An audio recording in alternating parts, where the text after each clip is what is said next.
No, it's fine. No, it's fine. No, it's fine. It's an opportunity to send a message.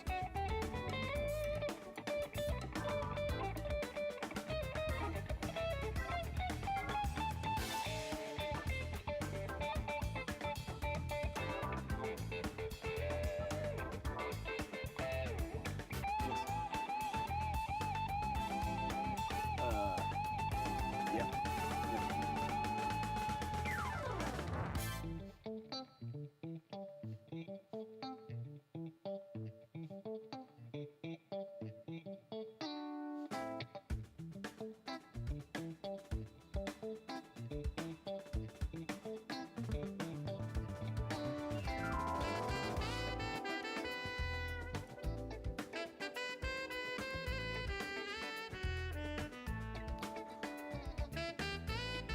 All right. Okay, you ready? All right, awesome. Okay, good afternoon, everybody. Can those of you in the back hear okay? Sounds like you can. Okay, fantastic. So thanks for taking those back seats back there. Well, welcome to the final panel of the first day, and in my opinion, the most distinguished panel. It's the International Head of Navies panel. My name is Rear Admiral Frank Morley, and I'm the Director of Navy International Programs. Now, I'll get to the introductions of our panelists here in just a second, but I want to provide a little context for this afternoon's panel. Now, in case you're not aware, or this is your first panel today, the theme of this year's Sea, Air, and Space is Learn, Compete, and Win. And I think that's within the framework of the larger historic inflection point, which I think we all agree we find ourselves in today, a resurgent, great power, global environment, and competition. So this competitive strategic environment is reflected throughout our U.S. guiding strategies, right? So from the national security strategy, through the national defense strategy, the national military strategy, and as well as the supporting service efforts. Specific to the U.S. Navy, this environment is what's driving our efforts to build the Navy our nation needs. So within that context, and more specific to this panel, one common theme throughout is the strategic center of gravity that we possess inherently with our partners and allies. We cannot hope to be successful in this growing great power, competitive strategic environment without exercising fully our common advantage of partnership. As such, we are so very fortunate today, this afternoon, to have on stage 3 Navy chiefs from 3 of our most critical and valued partners. So it's my honor and privilege to introduce them now for you. From Germany, the Chief of the German Navy, Vice Admiral Krauss. Admiral Krauss is a career submariner, having the privilege of commanding submarine U-22. He has served in myriad capacities, to include being commander of the Submarine Training Center, service on the Naval Staff, Armed Forces Staff, Joint Headquarters, Joint Operations Staff, and Allied Maritime Command. Admiral Krauss was the Vice Chief of the German Navy prior to his current role as Chief German Navy, taking the helm in November 2014. Admiral Krauss, welcome.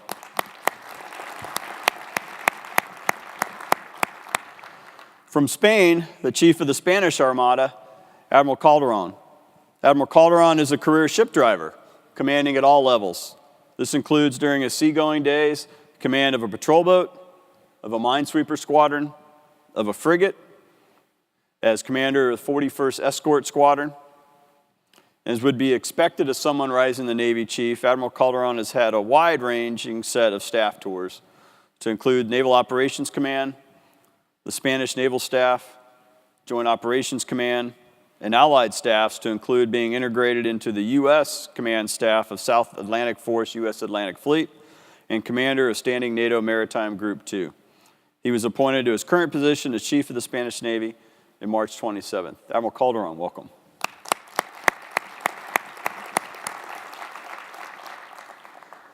And from Sweden, the Chief of the Swedish Navy, Rear Admiral Nyqvist. Admiral Nyqvist is also a career submariner. You know, we seem to have a lot of you guys running navies around the world. In fact, if I reflect, I think we got one of those as well, actually. In command, he was commanding officer of the submarine Gotland when it was stationed in San Diego, a set of orders I never got, and was also integrated into the 3rd Fleet staff while during that time. In addition, he was commander of 1st Submarine Flotilla. Admiral Nyquist has served on the naval staff, J3 within the Joint Strategy and Operational Staff, and also as a graduate of Command and Staff College in Newport, Rhode Island. He assumed his current position as Chief of Swedish Navy in May of 26. Admiral Nyquist, welcome.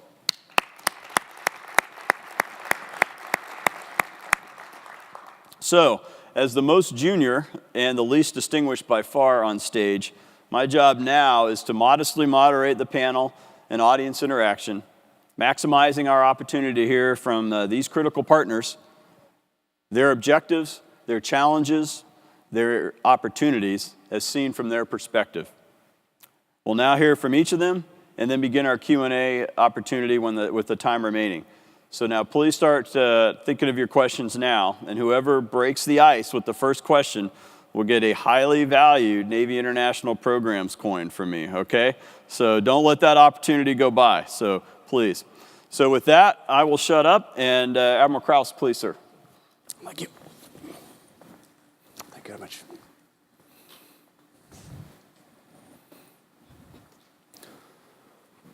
Ladies and gentlemen, helicopters that do not fly, the entire submarine fleet down, and the delivery of new frigates significantly delayed.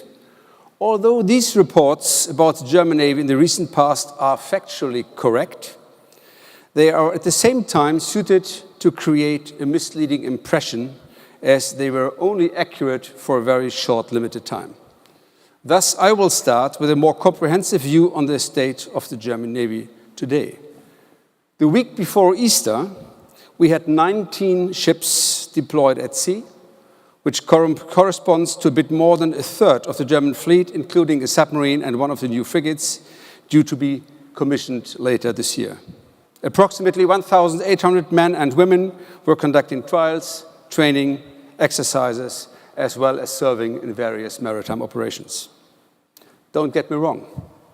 I'm not saying that the German Navy finds itself in a comfortable situation, as we are currently facing many challenges, but the state of the German Navy is not as bad as someone might have perceived, or as you could read in many newspapers. Okay, let's look ahead. Within the next 10 minutes, I will give you a brief overview on the maritime security landscape from a German perspective and what capabilities the German Navy will deliver against the maritime challenges of today and tomorrow. This will provide you with a comprehensive overview on the state of the German Navy, its determining factors, and the way ahead. The 2016 White Paper analyzes the international security landscape and the resulting tasks for the German armed forces. Besides international crisis management beyond our southern flank, which has been our operational focus for the last 25 years, the White Paper states clearly the necessity of re-strengthening homeland defense and the defense of the alliance. Additionally important, at least from a maritime perspective, it was officially recognized for the first time in this White Paper that the security of maritime supply routes and ensuring the freedom of the high seas is of significant importance to Germany. Some achievement for a nation that is not known to be a maritime one. Since 2016, the security situation hasn't changed for the better, which became evident most recently also during the Munich Security Conference in February 2018. Participating in that conference, my point of view was that the focus was not on solving the various security challenges in a cooperative manner, but rather stressing their own point of view from the various speakers from many, many nations.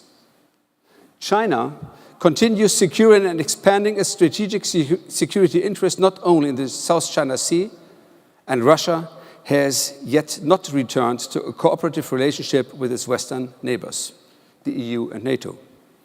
And both nations have a very own interpretation of international order when it comes to securing their national sphere of interest.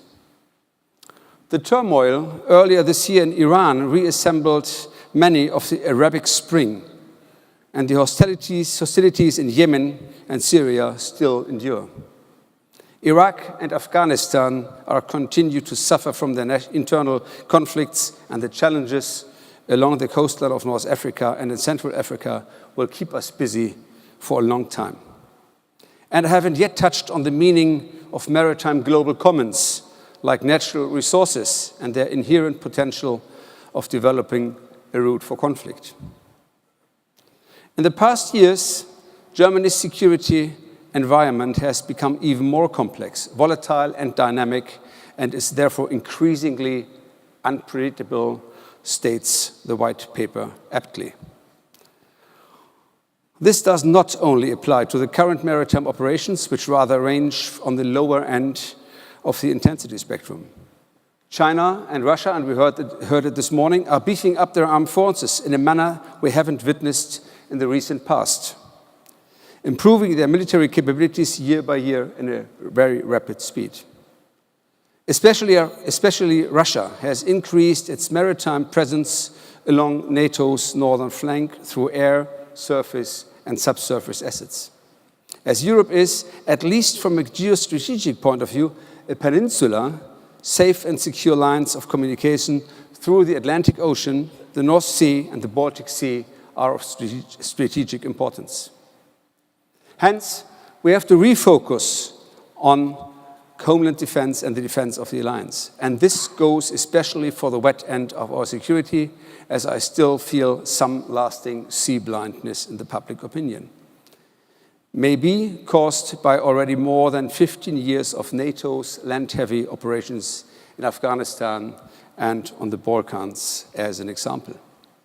NATO's first responders to the wet end are the standing NATO maritime groups, two comprising of major combatants to deal with three-dimensional warfare, and two of them specialized on mine warfare operations.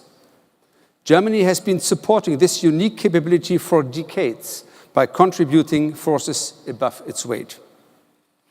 At the same time, the conflicts along the coastline of the southern and eastern Mediterranean require maritime operations like the EU mission Sophia, the NATO support to the Aegean Sea, the Sea Guardian, and the UN, the still one and only UN maritime mission UNIFIL, and the aftermath of failed states mirror in the EU counter-piracy mission Atalanta of the Horn of Africa.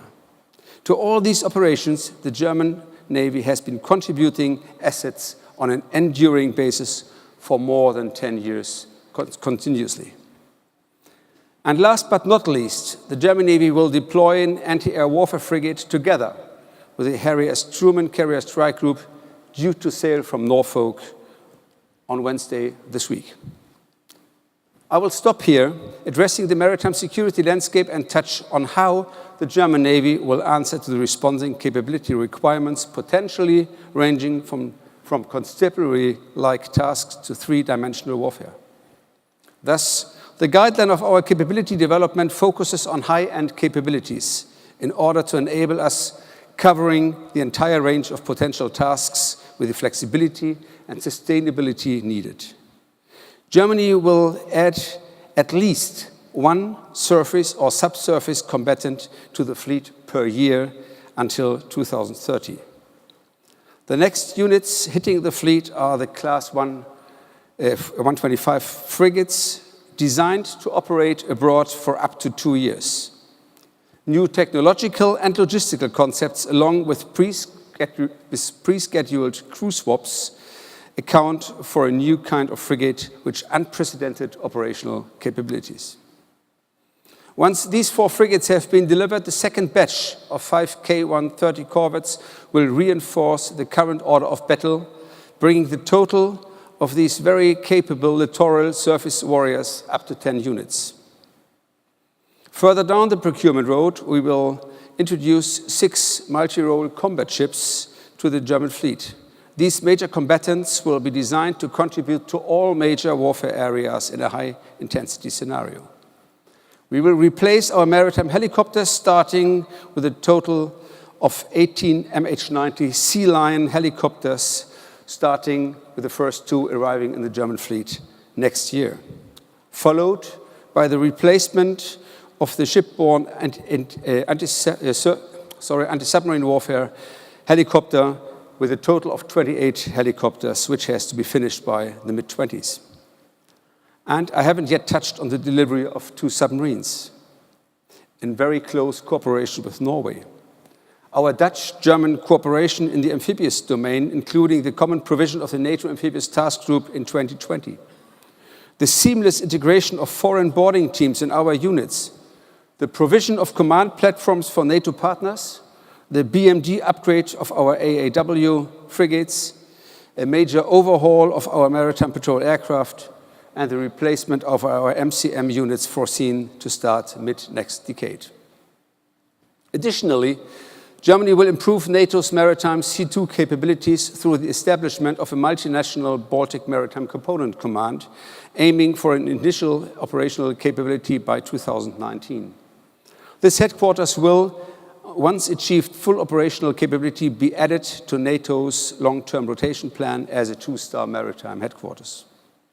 Thus, the Baltic Maritime Component Command will improve NATO's C2 capabilities and enhance NATO's naval warfighting capabilities on the northern flank and beyond. NATO's recent defense planning capability review welcomed Germany's endeavors with regard to modernizing its maritime forces. This review came to the conclusion that the German Navy will, due to the mentioned capability developments, remain a modern, well-balanced, interoperable and operational Navy with a high deployability. Concerning command and control, mine warfare, anti-submarine warfare and sea-based BMD, significant capability growth were recognized. However, let me pour some cold water on these developments and come up with a bit of expectation management. Since the collapse of the Soviet Union, the German unification and the expected peace dividend, you remember that Francis Fukuyama spoke already in 1992 about the end of history. The German armed forces were facing budget cuts resulting into shrinking forces while the amount of tasks at the same time increased. After realizing Russia's behavior with regard to Crimea and eastern Ukraine, it was recognized that those expectations towards the 1990 peace dividend were far too optimistic. The end of history just did not occur. Thus, the German defense ministers, supported by the German parliament, initiated 3 turnarounds, aiming for more personnel, more material, and an increased defense budget. Tangible results have already been achieved. During the last 4 years, the investments in military procurement were 5 times higher than in the previous 4 years. However, 24 years, that means a quarter of a century of shrinking armed forces, shrinking budgets, and shrinking industrial capacities cannot be overcome in just a few years. This will take time, but we have started the modernization process of the German armed forces, and we will continue to do so. But personnel and mindset will be the strategic factors to deal with in this challenging situation. Let me close by summarizing up the key facts.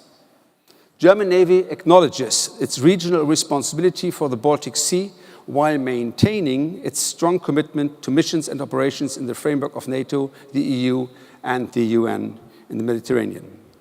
Second, our obligation to maintain the freedom of international slots is reflected by our commitment in the Indo-Pacific region, also through partnership and cooperation.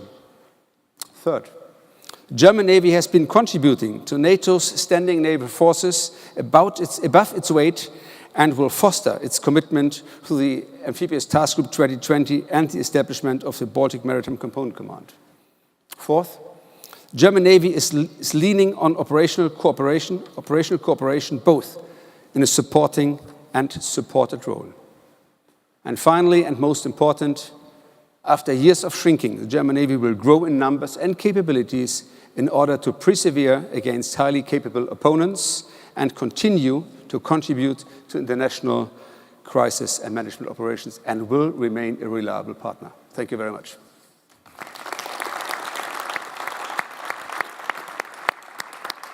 Calderon, please, sir.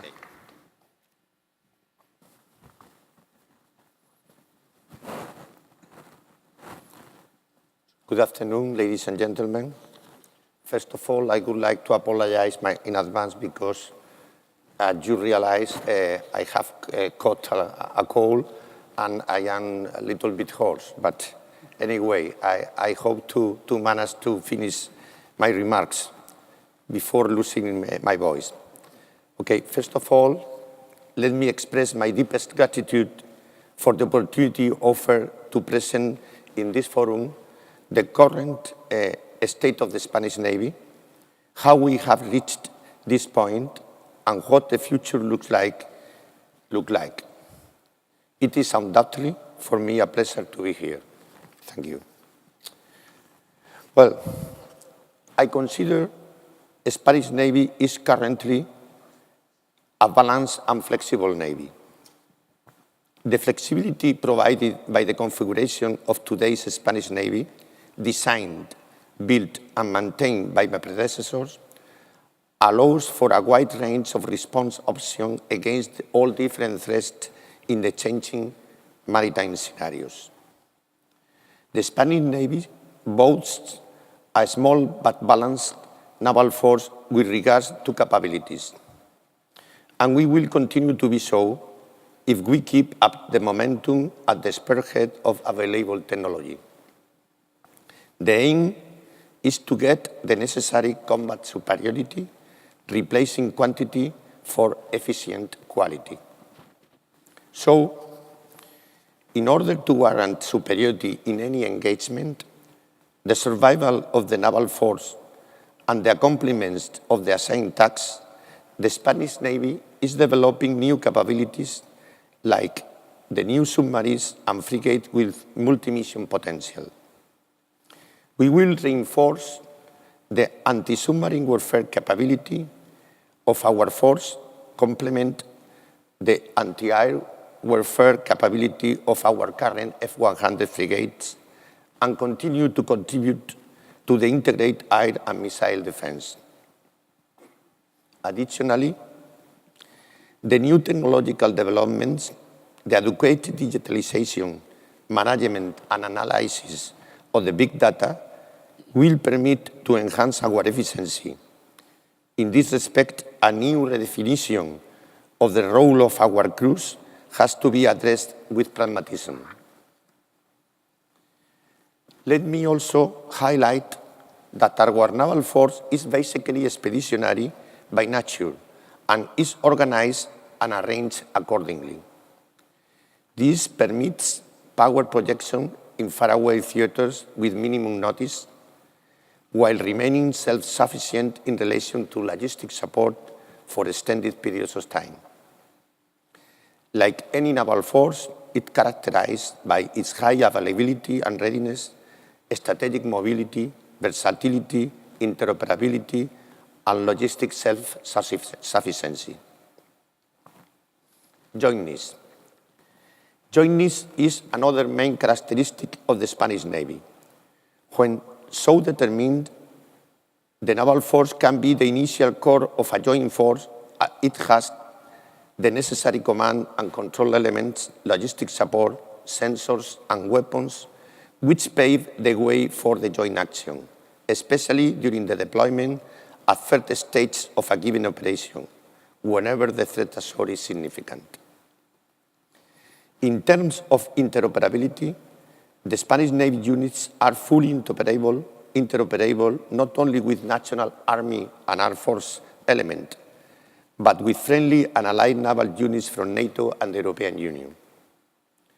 Within the framework of these organizations, we share doctrines and tactical procedures and specific technical protocols which have been improved and upgraded during years of experience participating in NATO's standing operations and deployments.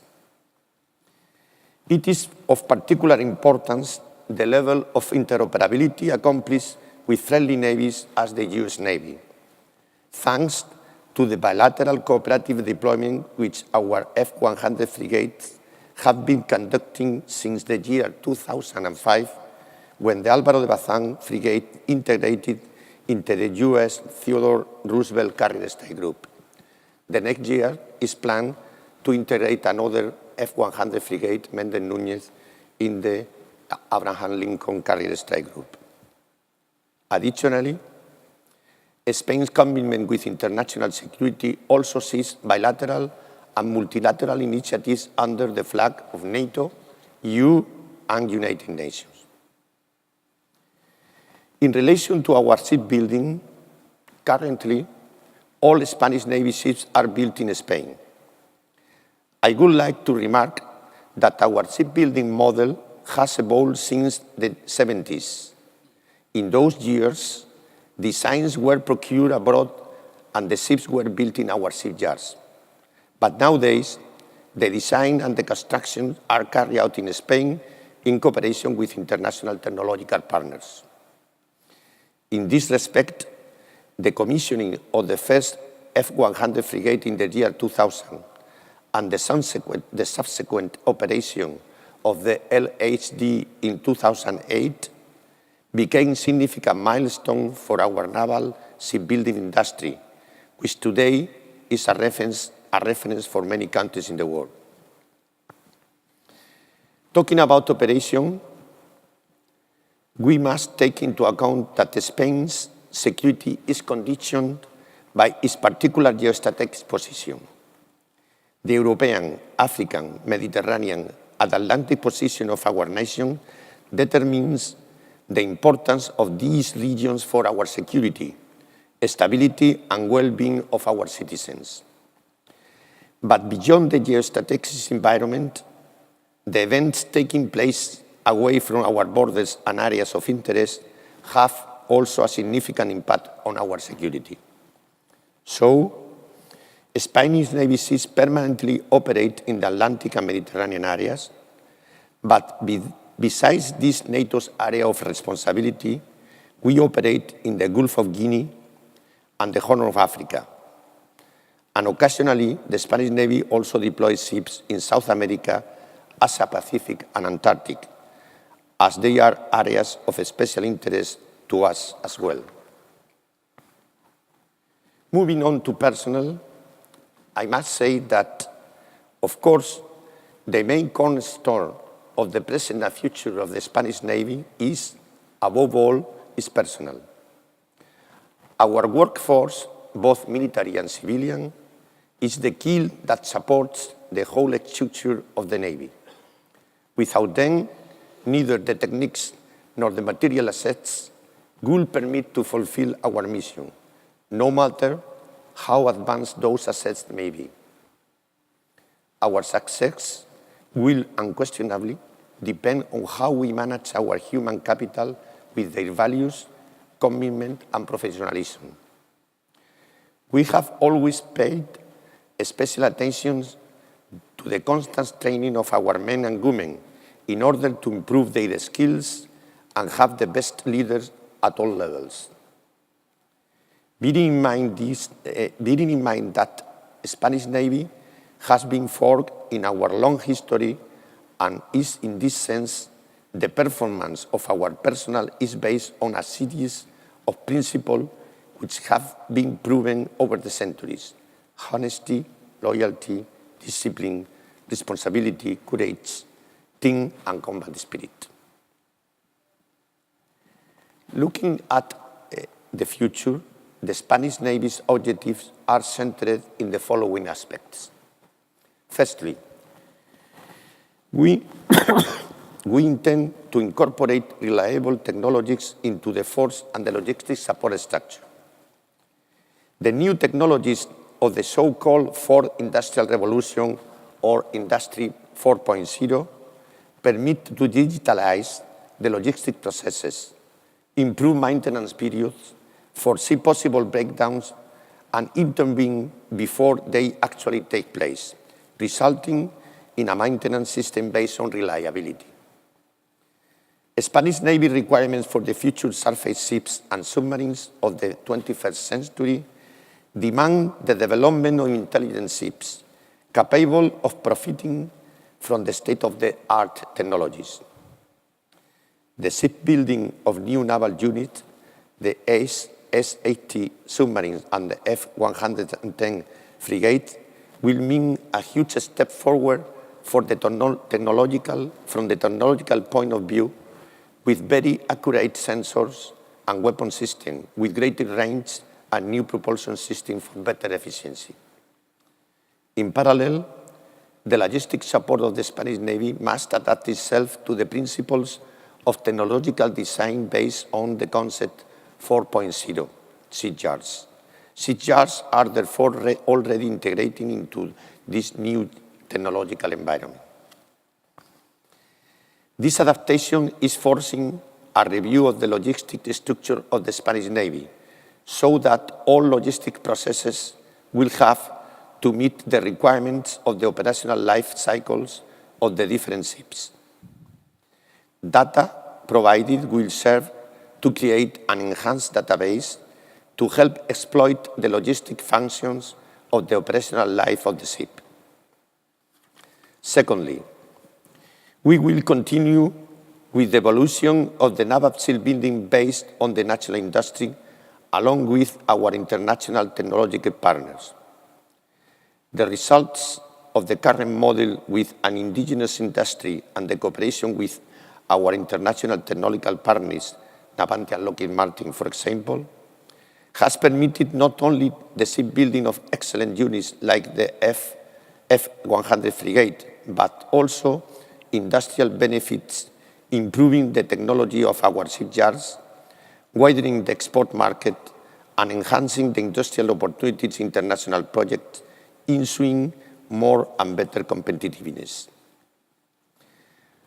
Another relevant point is the 360-degree strategic overview aligned to the maritime posture of the Alliance in SECURE's area of responsibility.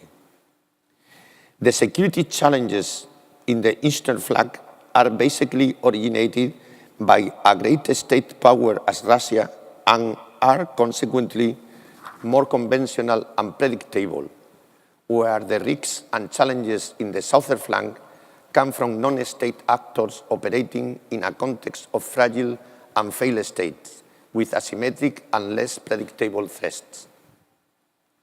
Thirdly, the development of new systems and tools to improve maritime situational awareness in our area of interest is essential to support and enable maritime operation.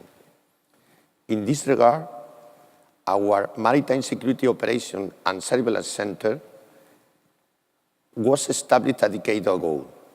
It operates 24/7, and there, the Spanish Navy receives information from many law enforcement agencies, including national, regional, international organizations, with responsibilities in the maritime situational awareness. We analyze our own information and the one we receive from other sources, issuing the necessary intelligence and warning for operations. The Maritime Operations Center is a reference center in maritime security at national and European level. Accordingly, the Spanish Navy is constantly upgrading its systems in order to improve the MCA of our units and commands. Fourth, investing in the technological training of our personnel is a key aspect of the future of the Spanish Navy to warrant the new education model. The excellence of our training must be a reference, and in this sense, new technologies and innovation will be elements of highest importance of our personnel. The Spanish Navy is committed to a better education and training and is already incorporating new subjects, know-hows, and competences. Given the importance of technology for the Spanish Navy, we cannot be just simple users of systems designed and supplied by others. On the contrary, we must define our own services to facilitate our work, but perfectly aware that technology is a means, not an end in itself. Finally, and last but not least, a robust cyber defense. The proper operation, security, and resilience of information and command and control systems are critical factors in the decision-making process, not only in operation and mission, but also in the day-to-day management of the Spanish Navy. Cybersecurity is an enabling element to be decisively implemented with the necessary resources and appropriate doctrine. This effort in cybersecurity must be implemented in all environments: operation, logistics and personnel, platform control system, combat system, navigation, material management, and so on, which, if vulnerable, could have serious consequences. Thank you very much for your attention.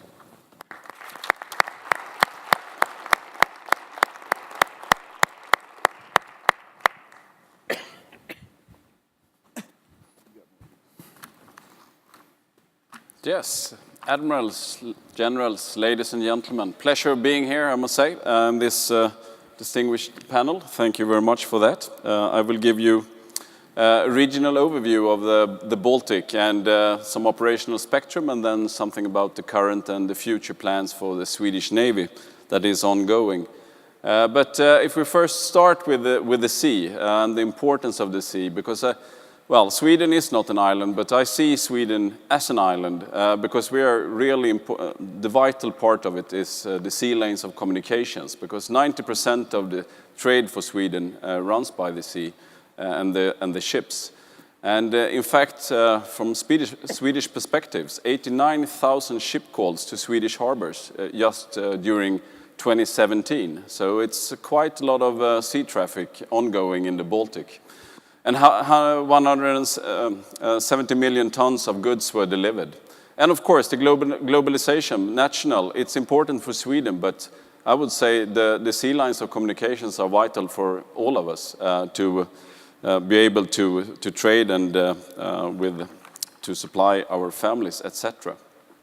But if we take a look at the region and the Baltic Sea, we see an increased importance and interest in the region and the Baltic Sea.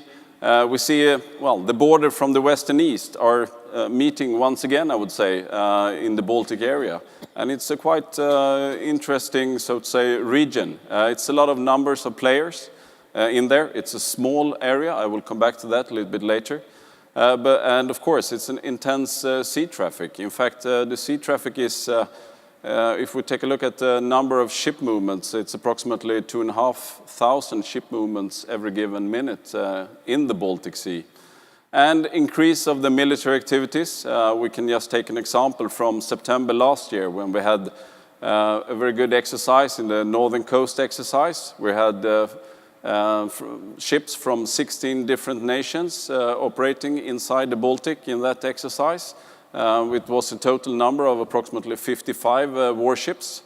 And at the same time, we had the Swedish exercise, the national exercise Aurora, and that added approximately 20 ships. And then at the same time in September, we also had the Russian exercise, the Zapad exercise, ongoing, with additionally, well, approximately 20 ships. And all these, well, 90, 100 warships in the same area, in a quite small area together. So, of course, there are things happening in this region. And it gives an uncertainty, of course, as well, because it is short distances, etc., in the region. And I will come back to the gray zone a little bit later. But this is the current picture of the situation, I would say. This is just any given moment in the Baltic Sea and the sea lanes, and you see the ship movements. And this is just the open information from the AIS. And I would like to stress, for me, it's very vital to have the presence out at sea. It's short distances here, but to remember, the Earth is round, so you can't follow all the ship movements from ashore. It's impossible to track all these ships from ashore. You need to be out there, you need to have the presence, and you need, with the best presence, I would say, is with ships, because you can have the endurance and stay there for a very, very long time. And for me, it's very vital to be there, because in particular in the gray zone, if we talk about that and the hybrid maritime warfare, where you can hide on a civilian ship or whatever. You need to be out there and you need to find the trigger. Which ship will maybe turn port or right towards your coastline, and you need to be there in the right position to stop that from happening.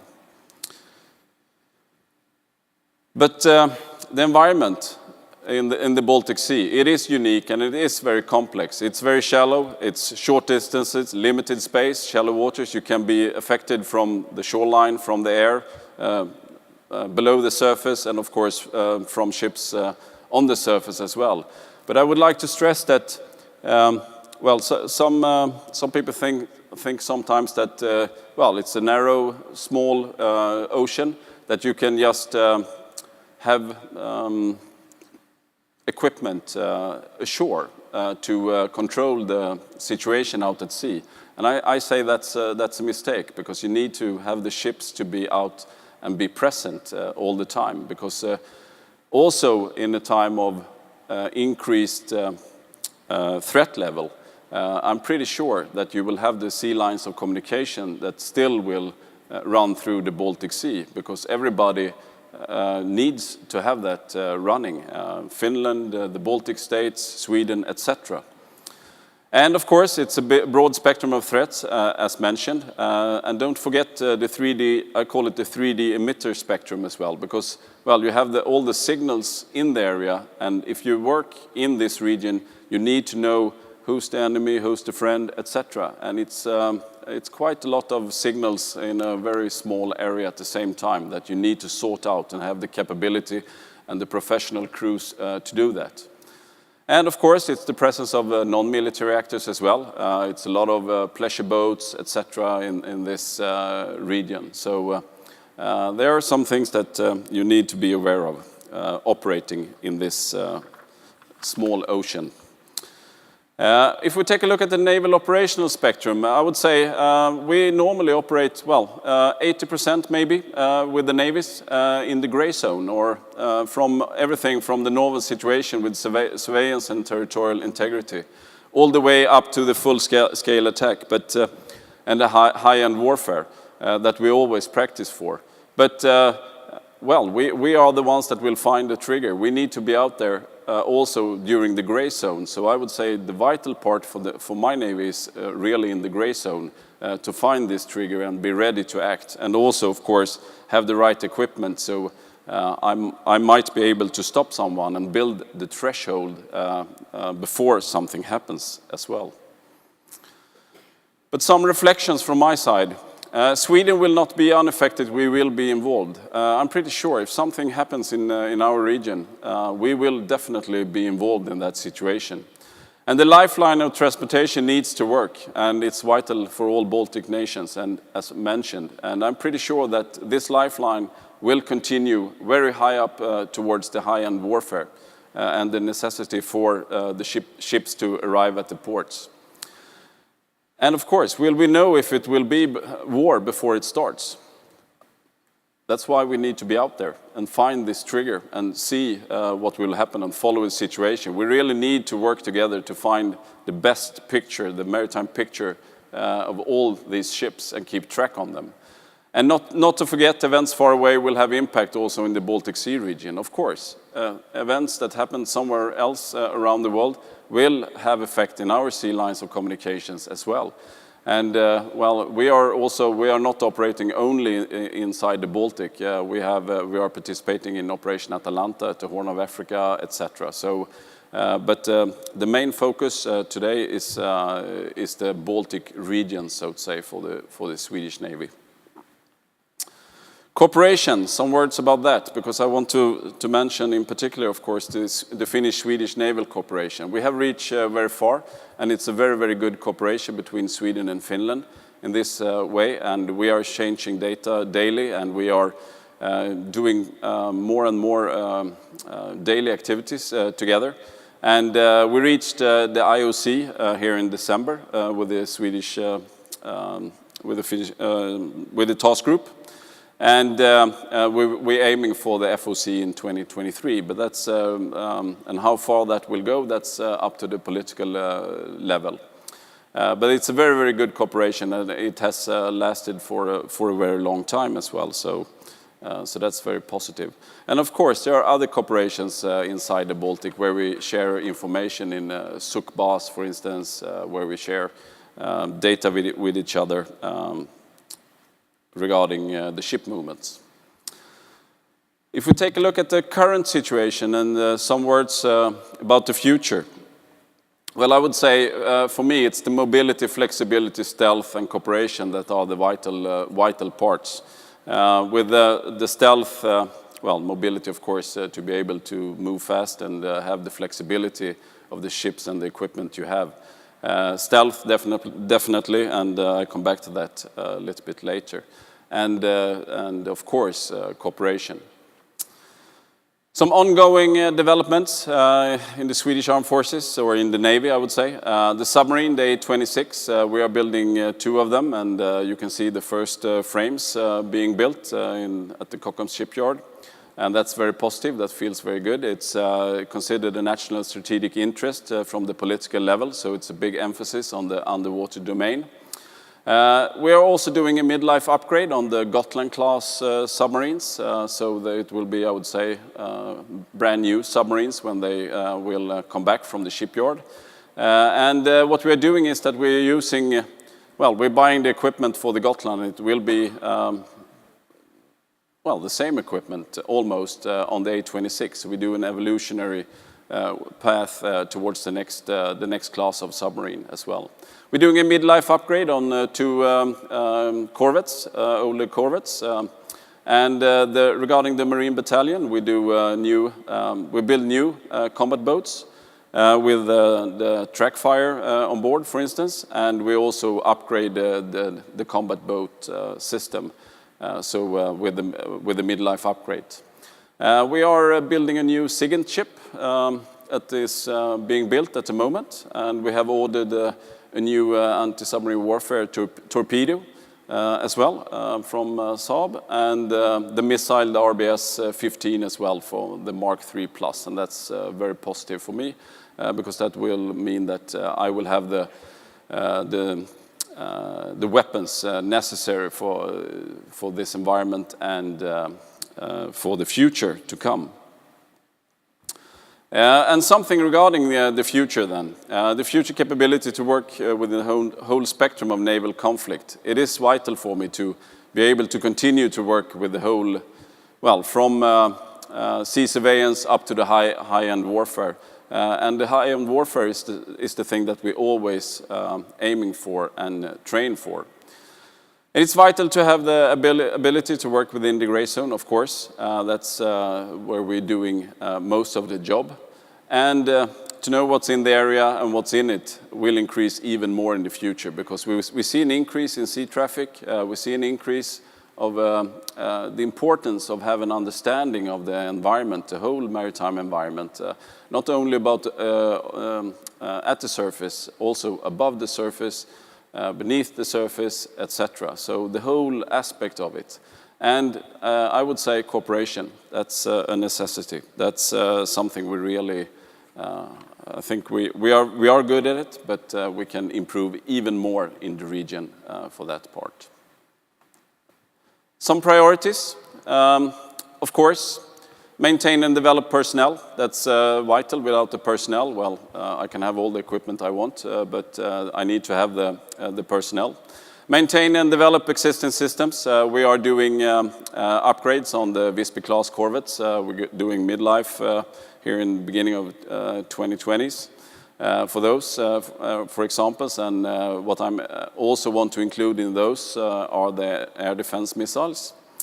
And the developments, if we look into the future, the number of surface ships, I want to increase the numbers. That's very high on my agenda. Surface ships is in fact my priority number 1 at the moment, to increase the numbers and to find and to build new surface ships.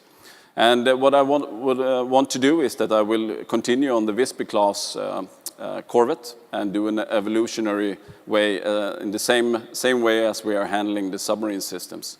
So because I would say the Visby class today, we are very, very happy with the stealth and the signatures on the Visby, and I would say there it's really built for this environment. Marines want to increase the numbers of the battalions to have them in different places as well along the Swedish coastline.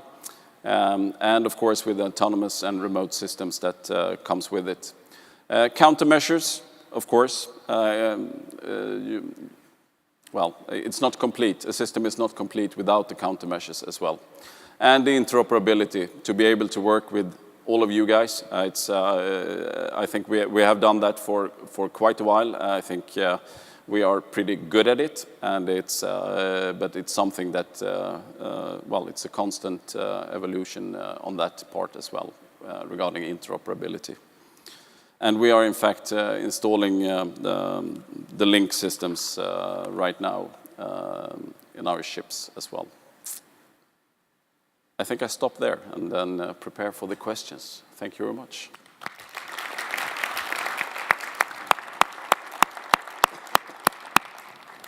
Okay, we may be hot mic now, so we can't talk ill of the Canadians or anything. I see you guys out there. They weren't listening though. All right, this is the question and answer period. So like I promised, you get a nice coin for whoever's first up there. I think this is a pretty nice coin, isn't it, sir? Look good. Yeah, I think it's worthwhile. I think it's actually pure gold, I'm told. But as you queue up, I do want to start off with one question, and I won't keep the coin because I'm asking the first one. But and if you gentlemen indulge me, I think this is perhaps a little U.S. centric, but I think potentially applicable to the audience. But you know, our national defense strategy, pretty new to the streets, has really kind of focused the U.S. military. And there's some pretty direct language in there, strategically speaking. Statements like emerging from a period of strategic atrophy, great power competition, reemergence of long-term strategic competition, resilient but weakening post-World War II order.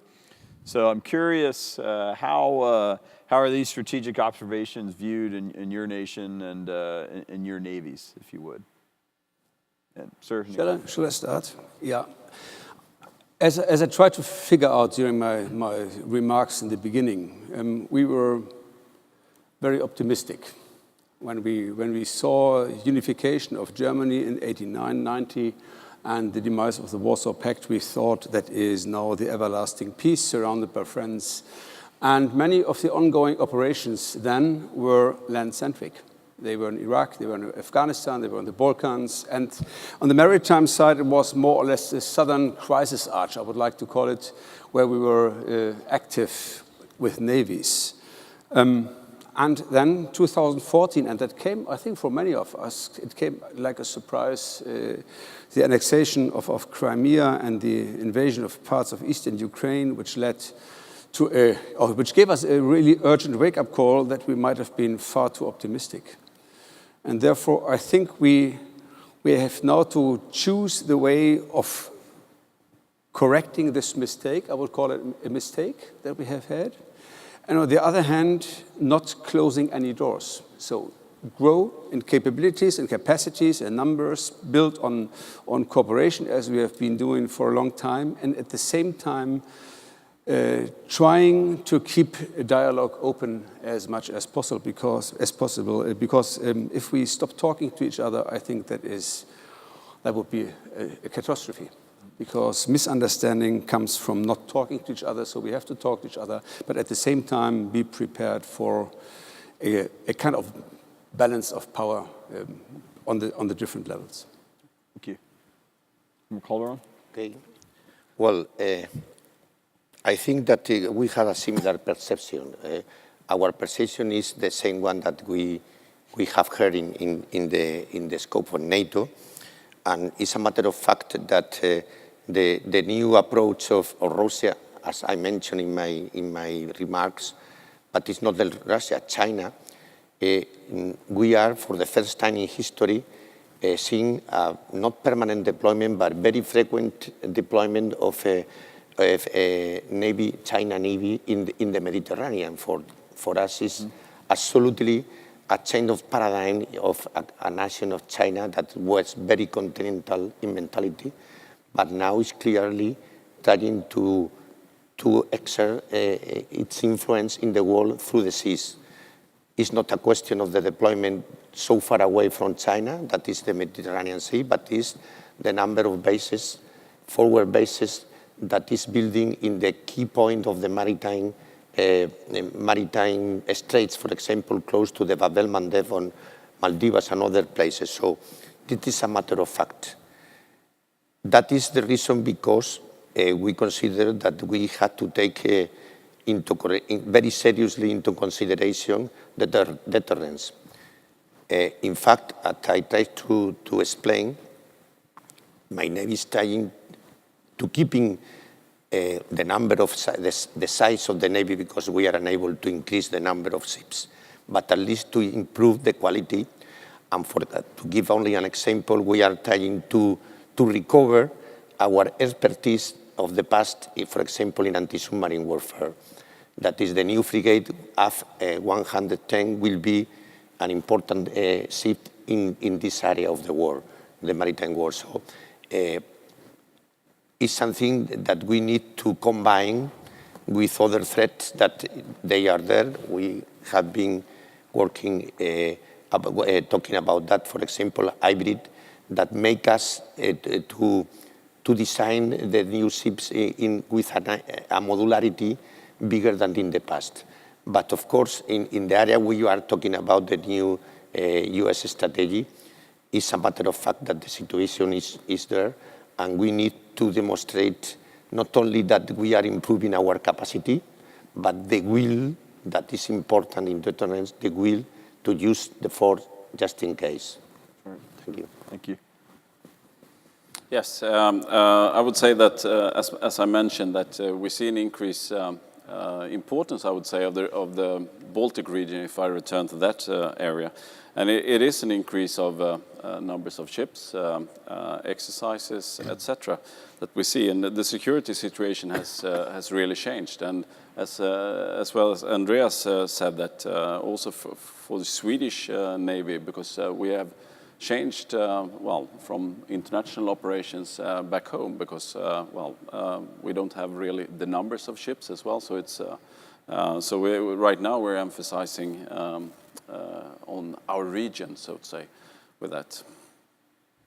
Okay, thank you. Anybody queued up yet?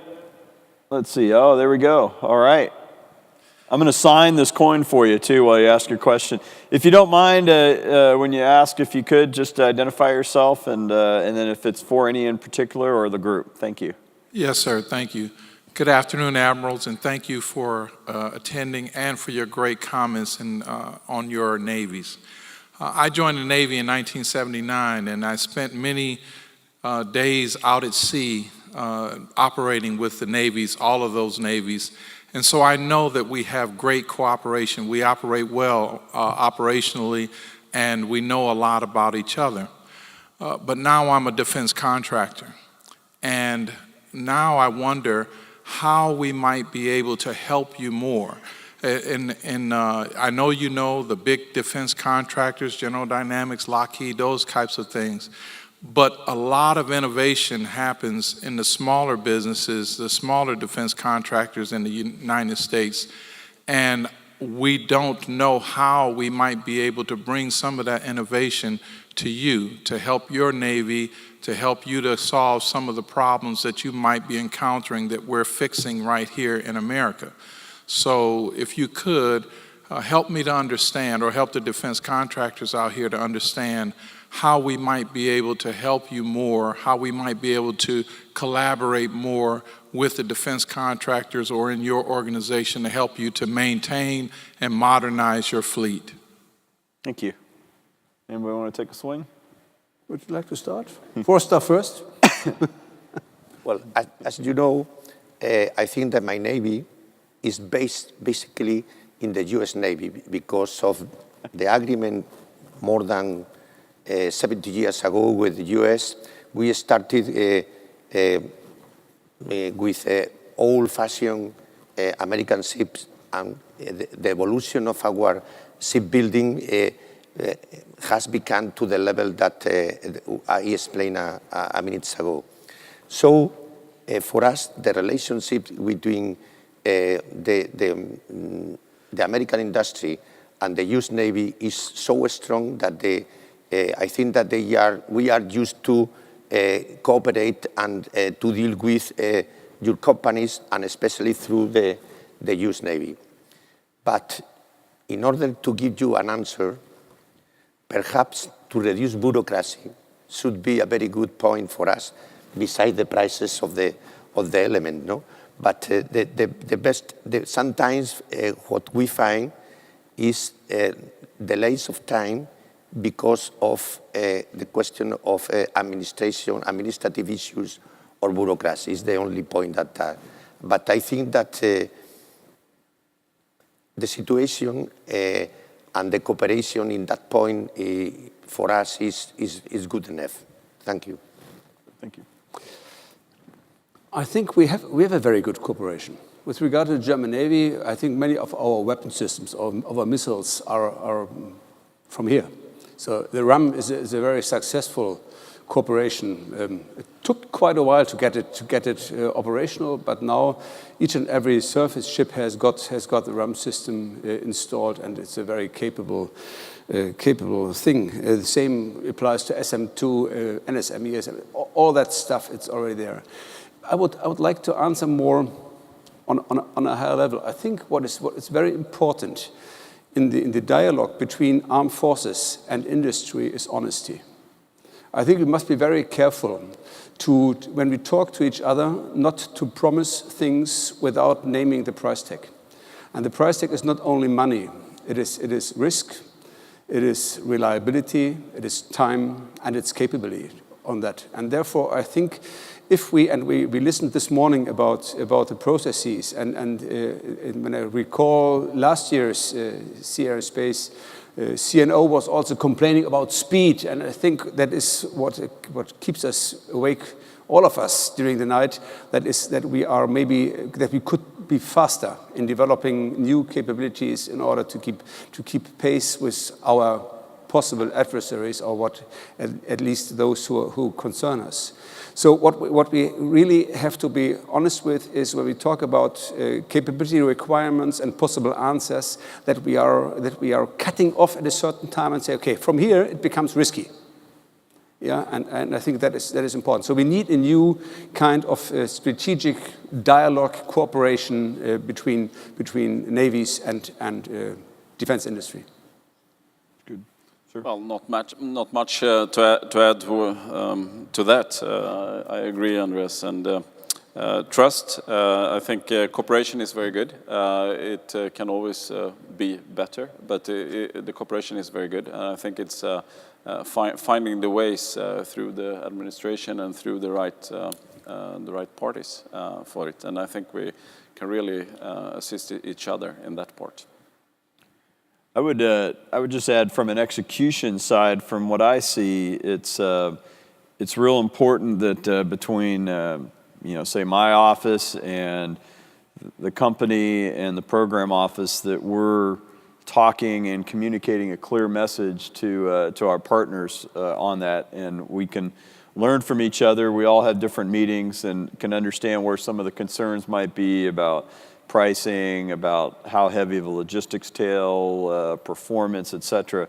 And so that we communicate amongst ourselves, again, so that it's a clear message, and that we listen to, because I will always ask the partners, hey, is company X bugging you too much? Are they in your office too much on this one when things are really ramping up? And sometimes the answer is, yeah, could you have them back off a little bit? And sometimes, because we're not ready to make a decision, or sometimes the answer is no, they're very helpful. So that feedback is good, and we certainly owe it amongst ourselves to communicate so we don't confuse them with different stories and everything. So it's a good question. Thank you. Awesome. Yes, sir.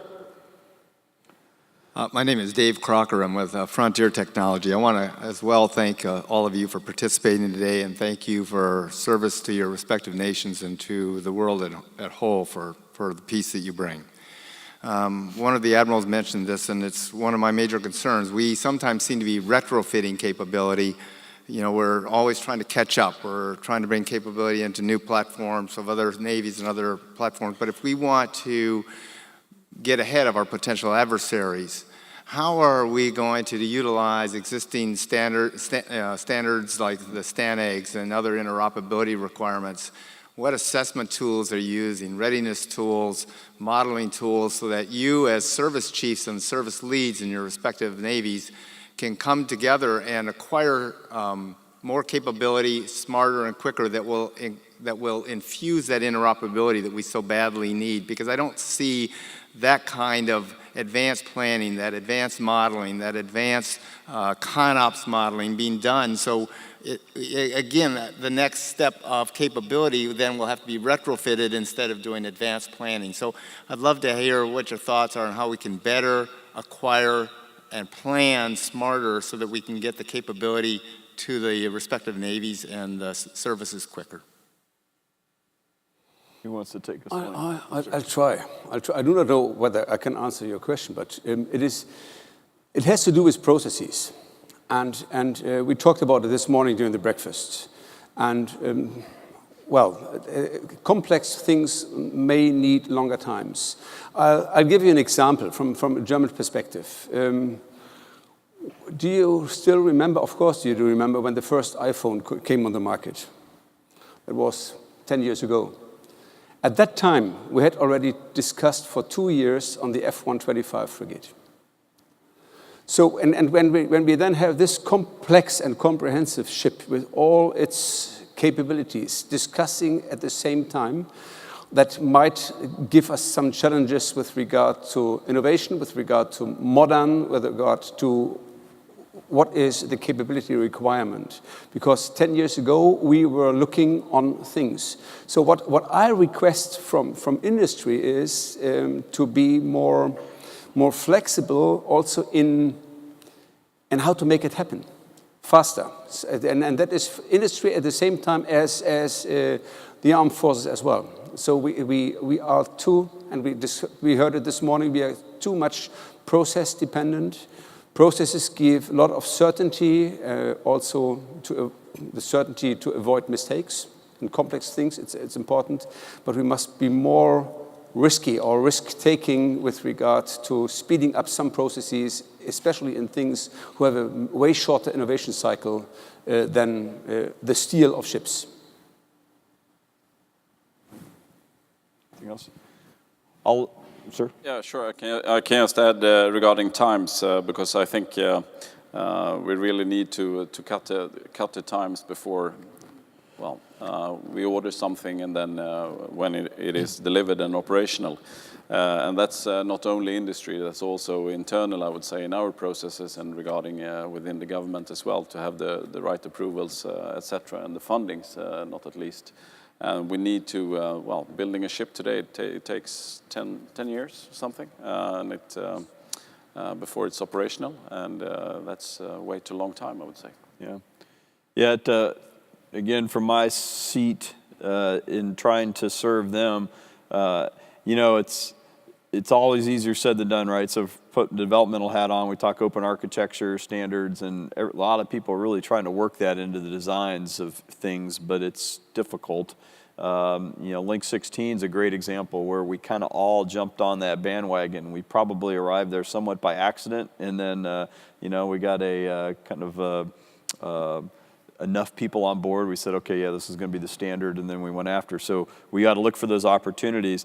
And then what we try to do is, where we see some successful things, one of the challenges is, of course, each country's got their own budget, their own priority, their own political timeline, et cetera. And so it'd be great if we could all stack hands and go in together on P8 or whatever, right? But it doesn't happen that way. But what happens over time is that we get a network of partners that get similar type of equipment. And so the more we can be forward-leaning on anticipating that type of group policy, lead nation procurement, that kind of stuff, we can synergize multiple nations coming to the table with similar, I think, needs, and maybe get ahead of it a little bit better than what we do in a very serial, individual, case-by-case basis. I would like to give you another example on that, because many of our navies, especially of the European navies, we procure in small numbers. Yeah, so when I look to F-125, it's four ships. The corvettes were 5 in the beginning, now 5, a second batch will raise it to 10. Our air defense frigates is 3. So we always have, the first unit is a kind of test bed. Yeah, so we are experimenting with the first unit in service. So what we have done, and I mentioned that during my short remarks with Norway, with the submarines, we have decided to build common submarines based on common requirements. And I think this is the decisive starting point, that navies shall sit together and define their requirements. And this is also then international cooperation can be a very successful tool, because then you end up with, let's say in this case, submarines which are totally the same. That offers lots of opportunities with regard to education, training, personnel exchange, logistics, maintenance, repairs, whatsoever. And I think this example shows what European cooperation is able to achieve.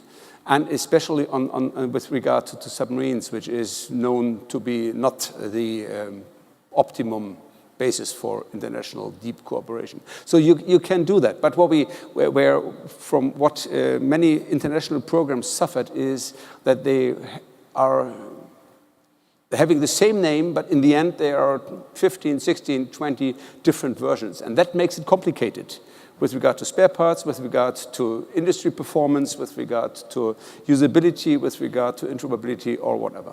Yeah. The submarine case is a great example. Yeah. Yes, sir. Yes. Of course, I agree with you, Admiral.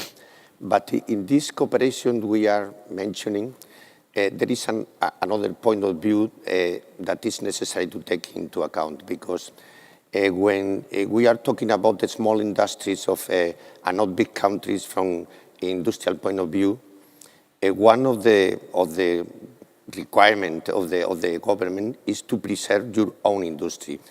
So this kind of cooperation should be carried out in a way that not to destroy the industrial bases that have taken years and years to build in a countries where perhaps the level of the industrial level is not so high. So that cooperation is possible, but it's necessary to get an agreement before in order to preserve these areas, industrial areas, that have been very, very difficult to get and had taken a lot of years and money. That is another point that is necessary to consider.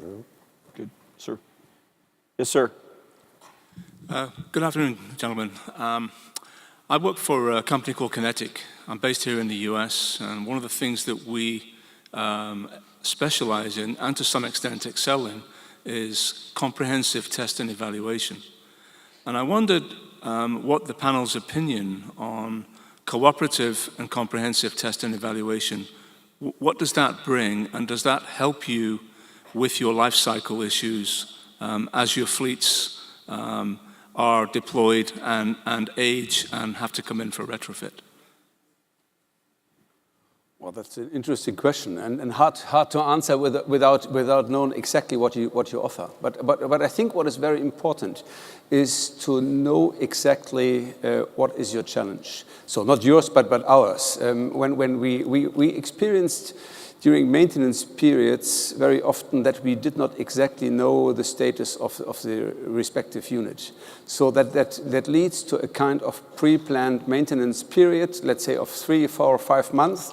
And when the unit comes into the shipyard, we find more and more time-consuming things that have to be done. So it could be very helpful to know exactly about the status, what goes wrong first, and what needs most maintenance. The challenge I see, quite honestly, is to give all those data to industry. Because how we use our ships is an operational and not an open source topic. So that would require maybe some more very specific arrangements whom one would give the data, how one uses the platforms. Well, just agree. The only point is we need to balance not only what you said, but only when the questions of personnel. That is another factor to be taking into account, not only the question of the long period in the CGR. Okay? But it's something that we need to get. We are trying to refine the procedure permanently in order to get the operational cycle that we really need just to comply with our tasks. Thank you. That answer it? Very much. Best Thank we you very can? much, sir. Okay, great. Along those lines of cooperation and learning from, kind of each other, Admiral Nyqvist, Sweden's got about 1,700 miles of coastline, right? All of which in the Baltic, the longest Baltic coastline of any nation there. And I know that our two nations have several agreements that we do that try to take advantage of some of the unique expertise that you have in the area, whether it's polar research or mine warfare, undersea communication, surveillance type of stuff. Thought maybe, and you talked a little bit about it in your discussion, but maybe expand on the unique Baltic area challenges and opportunities that we could collectively address and or exploit or learn from. Yeah, sure. Regarding partnerships, I think that's it's vital. It's positive. We need to really find and keep track on all the ships in the area. So I think the only way of really doing that is to cooperate and to be able to find that. And of course, we need to build the trust and the knowledge and everything and how it works. Because exercises, operations, as I mentioned, we have the Swedish-Finnish cooperation. We have the SUCBAS. We have areas regarding mine clearance where we cooperate often, I would say, inside the Baltic region in that cooperation. And there are still some mines to be found out there, and so we can continue for a couple of years, I think. For that, just some examples. Yeah. Good, thank you. And along those lines, you all talked about partnerships and how important it is, and certainly it's all written in all our documents and interoperability. So, in general, you mentioned exercises and things like that, and we're stepping those up. But where do you see areas that collective navies of like-minded navies of the world can most opportunity for expansion in this area of partnerships? Where are the areas where you think we could shore up some of those efforts, whether it's material, industrial, operational? I think the most attractive way of showing our solidarity, our cohesion, our capability to work together is NATO. NATO is providing us the framework and the procedures and also the political and operational visibility that only an organization like NATO can provide. So I would really advocate for a stronger use of NATO's standing maritime forces, because that is also a strong political sign. It is not only ships from different nations that are sailing together in areas wherever needed, but also showing by flying NATO's flag the solidarity, the cohesion of the alliance, of a community of nations who are following the same values. And I think this is a strong signal. We have it ashore, with the enhanced forward presence in the Baltic nations. We should make more use of it on the maritime side by using NATO as a presence tool. And the other thing on cooperation is the depth of cooperation, flexibility, and that is also what NATO gives us. And Jens, if I may talk for you, in Sweden is not a NATO nation, but we can easily cooperate with the Swedish Navy because of the fact that they operate according to NATO procedures and tactics, and they know it all, and they are as good as any other NATO partner, and that is very important, makes cooperation so successful.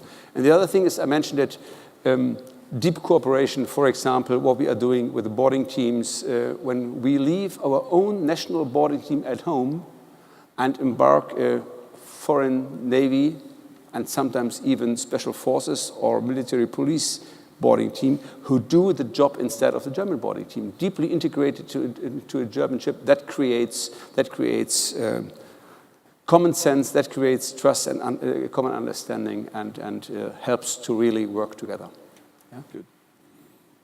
Okay, well, of course, NATO is the main context that to cooperate and to improve our interoperability with our allies.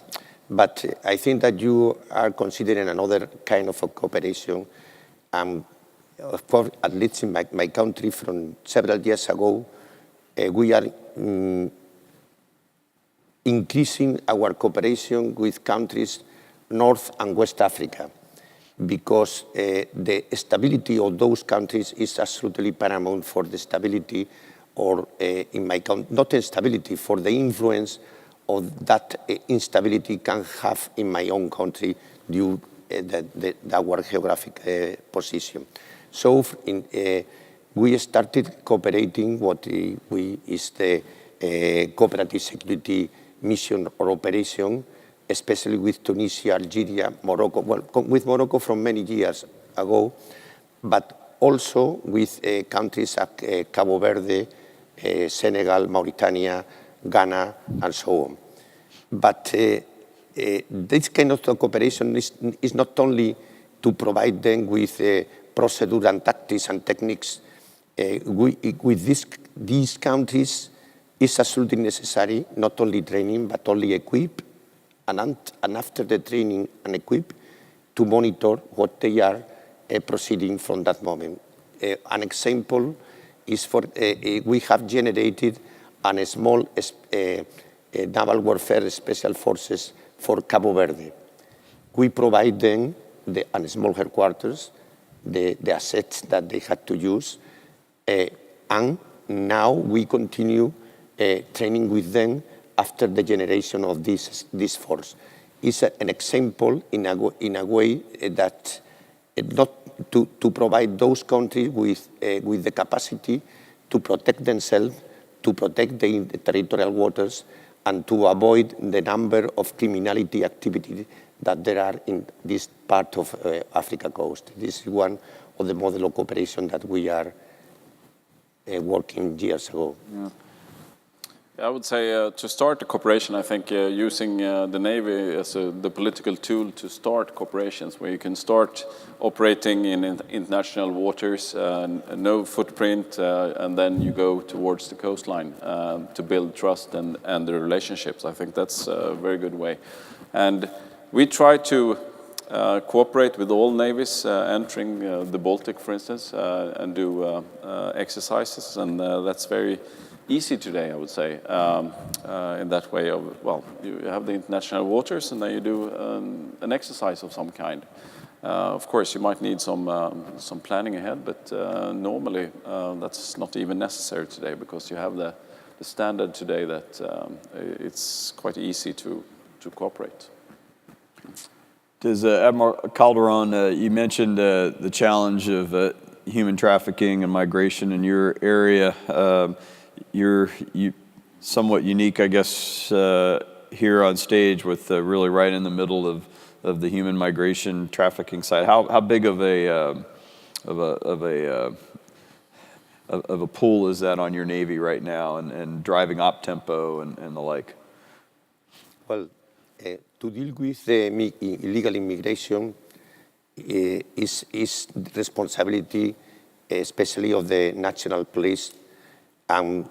So our activity in that area is supporting or under request of the national police, or is in Spain a kind of Coast Guard that we had in the Guardia Civil. But no doubt that is a big challenge for my country. Just to give you an example, in the last 3 months, the last 3 months of the last year, we received through the Alboran Sea, only from the Alboran Sea, more than 70,000 illegal immigrants proceeding from North Africa. So the effort is huge.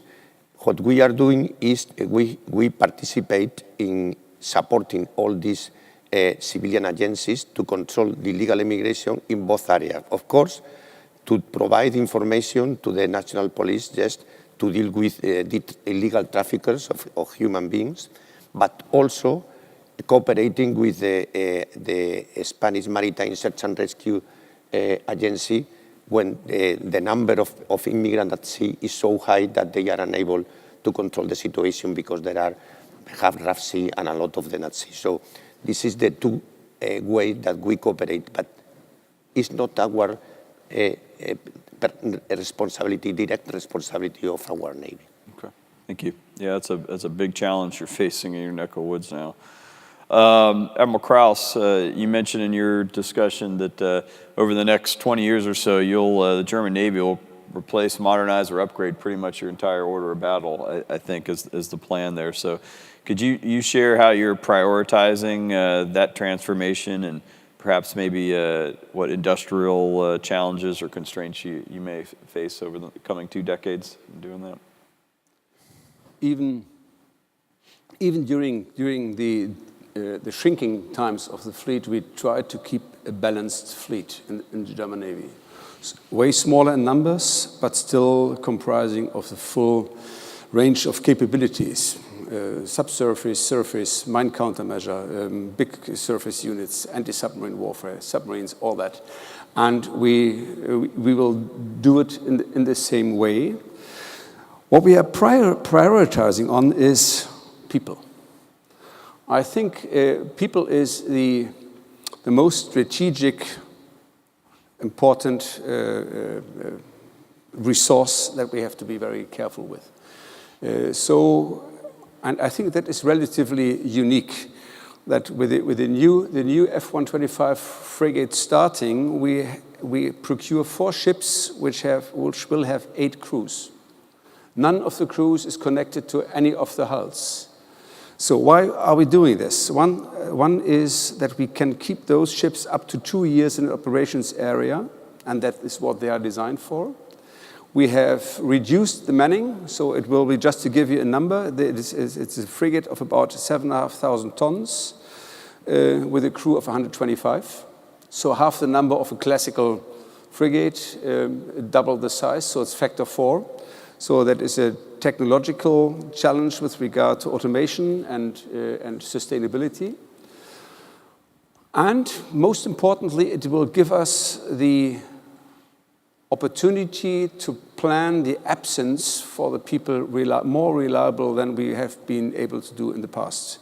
So what we are doing is we swap every 4 months a crew, and that is what the men and women in the Navy perceive as being attractive. Mm-hmm. Long times without reliability and planning is what keeps them away or makes them leave the Navy after a while of making good money.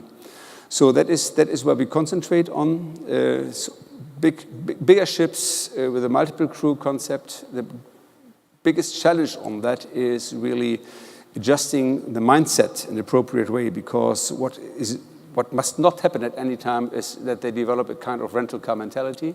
Yeah. That they don't feel responsible for what they are driving on.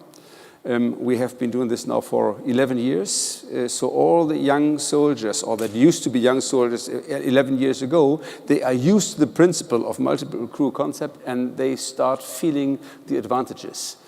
And that is just due to the fact that it is more and more, and I think for many navies, it's more and more a challenge to find the properly skilled people and retain them for the time that we need them. Great. Okay, our time's about done. We got time for one more question. Anybody got one that wants to pop up here real quick? Going once, going twice. I'll ask the panel real quick, in 30 seconds or less, in the going back to the theme of the conference, the Learn, Compete, Win, and in the strategic context of our changing world, And sir, you may have just answered it with people, but what do you see as key to your Navy or our collective navies in winning as we go forward? Making clear that we are attractive, that we are necessary, and that we are able to compete with the civil market, and that's very challenging in an economy that is going extremely well. Thank you. Admiral Calderon? Well, if I have to say one, perhaps is our personnel.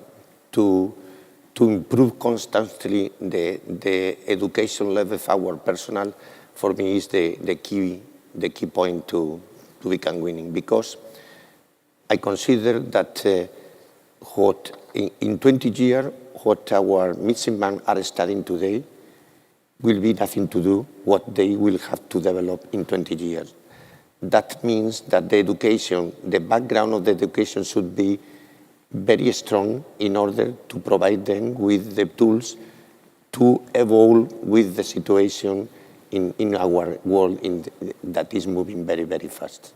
Sure. Thank you. And Admiral Ackford? Yes, of course, the personnel, the professionalism of the personnel to be able to handle all the situations, but also for them to be out there, out at sea, to be present and for a long time and have the endurance there.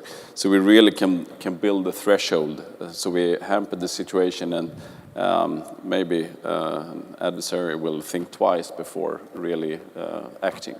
Okay, great. Just a couple of house cleaning items as we wrap up here. For those who are participating, procured a ticket. Remind you that our international reception begins at 17:30 here, so just in a half hour, give you a chance to continue some of these discussions with many of our colleagues across the globe. So please take advantage of that if you're doing it. To close the panel, I'd like to thank Jennifer Thompson, who's out there somewhere, maybe behind stage, which was from Navy League, who helped coordinate this panel for us. Thank all of you for taking the time out of the day to come here and participate and listen to the discussion, because we certainly, as we said, I think we all agree that we're not going to get through this changing world unless we're doing it together, right? So thank you all for doing that. And then last but utmost, I'd like to thank our distinguished panel for their time today. Gentlemen, thank you.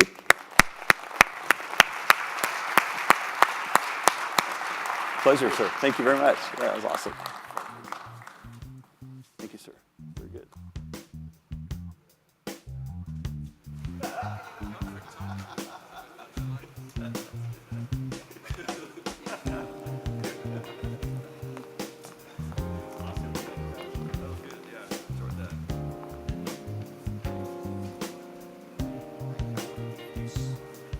Oh, yeah. We'll tell you what, if you